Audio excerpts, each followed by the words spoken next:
জয় রাধে, জয় নিতাই চৈতন্য। আমরা ভগবানের কৃপায়, ভগবত কৃপা প্রসাদে ভগবত কথামৃত শ্রীমদ্ ভগবদ্গীতা ক্রমবর্ধমান আলোচনা করে চলেছি।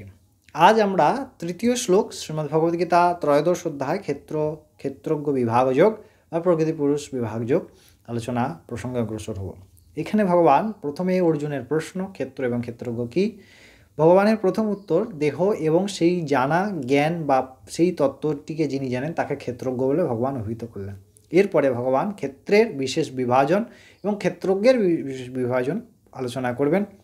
আমরা অত্যন্ত সাবধানতার সঙ্গে এই তত্ত্বগুলিকে আস্বাদন করি।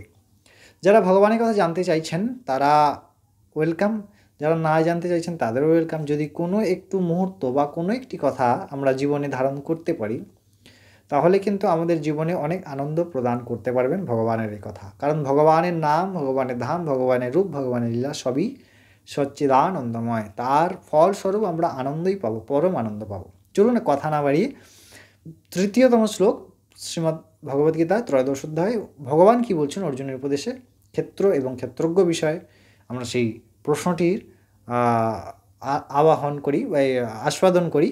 চলুন তৃতীয়তম শ্লোকে ভগবান বলছেন, শ্রী ভগবান বাচ যে ক্ষেত্রাজ্ঞয়াপিমাং বিদ্ধি সর্বাক্ষেত্রেষু ভারতঃ ক্ষেত্রাক্ষেত্রাজ্ঞায়োর্জ্ঞানম ইয়ত্যায়জ্ঞানং মতং মমঃ।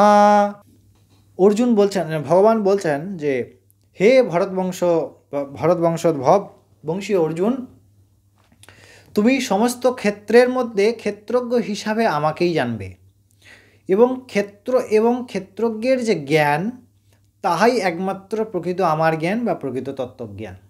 এই যে আমরা আজকাল অনেক তত্ত্ব শুনি বিভিন্ন জায়গায়, এটির মধ্যে সব অতত্ত্ব, কেবলমাত্র পরমাত্মা তত্ত্বই একমাত্র তত্ত্ব। সেটি ভগবান এই যোগে বললেন। প্রত্যেকটি অধ্যায় সমানভাবে বলছেন, হয়তো অন্যভাবে ঘুরিয়ে কথাটি বলছেন। ভক্তিযোগের মতো করে ভক্তিযোগে বলছেন তুমি আমার প্রতি শরণাগত হও, আমার প্রতি চিত্ত সমর্পণ করো, যেহেতু সর্বাণী কর্মাণি ময়ি সন্ন্যস্য মৎপরাঃ, কর্ম আমার উদ্দেশ্যে করো। তাহলে সেই তত্ত্বই এখানে সেটিকে ভগবান ক্ষেত্রজ্ঞ হিসাবে বর্ণনা করছেন, অর্থাৎ সেই পরমাত্মা সেই নিজেকেই বর্ণনা করছেন।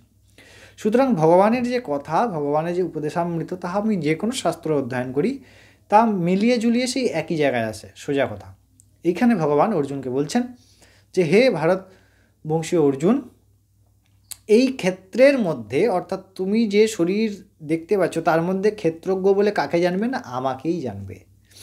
এবং এই ক্ষেত্র এবং ক্ষেত্রজ্ঞের যে জ্ঞান তাহাই একমাত্র জ্ঞান বা তাহাই প্রকৃত জ্ঞান। তো এই পরমাত্মা তত্ত্বকে জানা বা ক্ষেত্রজ্ঞকে জানা বা সেই ক্ষেত্রজ্ঞ জ্ঞান, আচ্ছা এইখানে কিন্তু বিষয়টি খুব বোঝার আছে যে সেই পরমাত্মাকে জানা এবং পরমাত্মা দুই এক। এবার সেই পরমাত্মাকে জানার পথ এবং পরমাত্মা প্রাপ্তি অর্থাৎ পথ প্রাপ্তি দুটোই এক। মানে আরেকটি ভাষায় যদি বলা হয় তাহলে সাধ্য এবং সাধন, এখানে সাধনও ভগবান, সাধ্যও ভগবান। তাই ক্ষেত্রজ্ঞকে জানতে গেলে ক্ষেত্রর মাধ্যমেই জানতে হবে, বিনা ক্ষেত্র তো ক্ষেত্রজ্ঞকে জানা যাবে না। সেই রকম যেমন আভাস, আবার যখন ক্ষেত্রজ্ঞকে জানা হয়ে যায় তখন ক্ষেত্রের কোনো ভ্যালু থাকে না।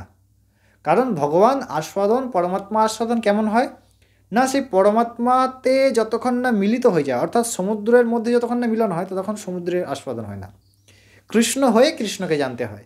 যতক্ষণ না কৃষ্ণ হতে পারছি ততক্ষণ কৃষ্ণকে জানা সম্ভব নয়, যতক্ষণ না রাধা হতে পারছি ততক্ষণ রাধাকে জানা সম্ভব নয়, যতক্ষণ না রামময় হতে পারছি ততক্ষণ রাম সম্ভব নয়। তাই তত্ত্ব এক থেকে আবার ওখান থেকে এই প্রসঙ্গটি আমরা শ্রীমদ্ ভাগবত মহাপুরাণে দ্বিতীয় স্কন্ধে সৃষ্টির বর্ণনায় যে একদম প্রথমে যে তত্ত্ব ত্রিগুণী মায়া থেকে অহংকার, অহংকারের 3 প্রকার, তার একটি অহংকার থেকে বিভিন্ন তত্ত্ব, অগ্নি, জল, বায়ু, আকাশ তত্ত্ব, গন্ধযুক্ত পৃথিবী, রস, পঞ্চভূত, পঞ্চেন্দ্রিয়, পঞ্চকর্মেন্দ্রিয়, পঞ্চজ্ঞানেন্দ্রিয়, সাত্ত্বিক অহংকার, রাজসিক সাত্ত্বিক, রাজসিক এবং তামসিক অহংকার, এইভাবে বর্ণনা করেছেন। তো ওইগুলি যখন ভাগবতে আমরা কথামৃত শুনবো তখন এই সম্পর্কে আরও বিস্তারিত আমাদের এই এক একটি তত্ত্বের উপর বিশেষ জ্ঞান লাভ সম্ভব হবে। আজকে এখান পর্যন্ত, আবার পরবর্তী শ্লোক নিয়ে আস্বাদন করবো। তখন ভালো থাকবেন। জয় রাধে, জয় নিতাই চৈতন্য।